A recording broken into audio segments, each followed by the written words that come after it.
Cuphead is a game that likes to punish you, not by way of cheap mechanics, but by fair systems that if you die to can only be because you made a mistake. It's basically the 2D version of Dark Souls. But how does that feel playing on a Switch? Well, let's find out. This is reviewing my collection. Hello and welcome to Switch Ski. I'm on a journey to review all the games in my collection, and in this video, we're taking a look at Cuphead.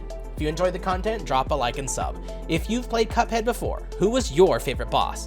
Also, the giveaway continues. Make sure to keep up with the Review My Collection series, as each video will have a code word to use in the comments. At the end of the month, I will draw 2 winners who will get eShop codes to help them add games to their own collection. Now, let's get on with the review. The story of Cuphead is very unbecoming of its art. Most would assume it's a kid-friendly adventure based on its early 1900s cartoon style, but that couldn't be further from the truth. The game follows Cuphead as he's losing a game at the casino ran by the devil himself.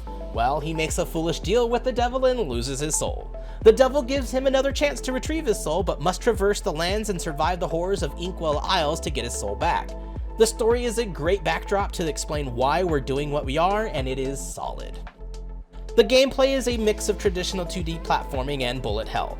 There are 2 types of levels, boss battles and 2D races to the finish, if you will. My personal favorite are the missions where you fly around and it plays out like a 2D shooter from the past. You have access to different weapon types that can change how you play, and each weapon can be used to fight the bosses, and in some cases making it easier than others. You will also be able to equip different abilities that change how Cupman moves or what he can and can't do, altering again how you play. The bosses are extremely hard and resemble the same difficulty of those in Dark Souls. You will die a lot as you learn the mechanics and tricks or make mistakes. While doing all that, you have to watch out for pink projectiles that come flying at you. You have to jump and parry off them in most cases to either stop the boss from doing some big attack or just to prevent yourself from taking damage. Sometimes the timing of these parries is frustratingly too precise, but again, it's not because the game made a mistake, you did. The game is fast-paced and, depending on the level, methodical or hectic. Either way, the gameplay is tight and responsive, which is beyond necessary for this style of game, and I have really nothing more to say here. It's solid. The music and sound are actually my favorite part of Cuphead, along with the art style. Normally I don't mention graphics unless they are a big problem, and I usually do so in the gameplay section, but I do want to mention that the graphics are a huge reason why I love this game. I grew up on Tom and Jerry, Looney Tunes, Felix the Cat, and Popeye, so I was already highly intrigued once the first trailer dropped.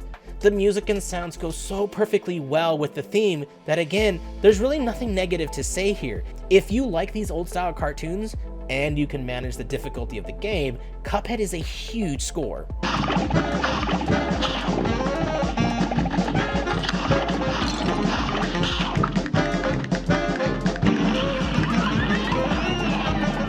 The value here is pretty good, although for some, the replayability isn't going to be a factor anymore. Once you beat the bosses and learn their quirks, they're pretty easy to get through. The challenge will mean that in most cases, you won't just steamroll the game's bosses, as dying is part of it. The challenge lies in the first playthrough, where you will in most cases just die to all the bosses as you learn all their mechanics. And that first playthrough is where you get most of your content. The Switch version, however, does come with the DLC Island, which is just added for the sake of it, which thankfully does not increase the cost. For me, the value is so-so, as playing through it again wasn't really my personal cup of tea. Overall, this has been a rather short review, because this game is just really good and there isn't much negative to say.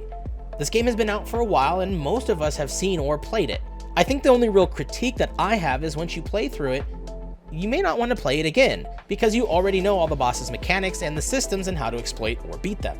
It makes it much easier and not so much awe-inspiring as it was your first time playing through the game.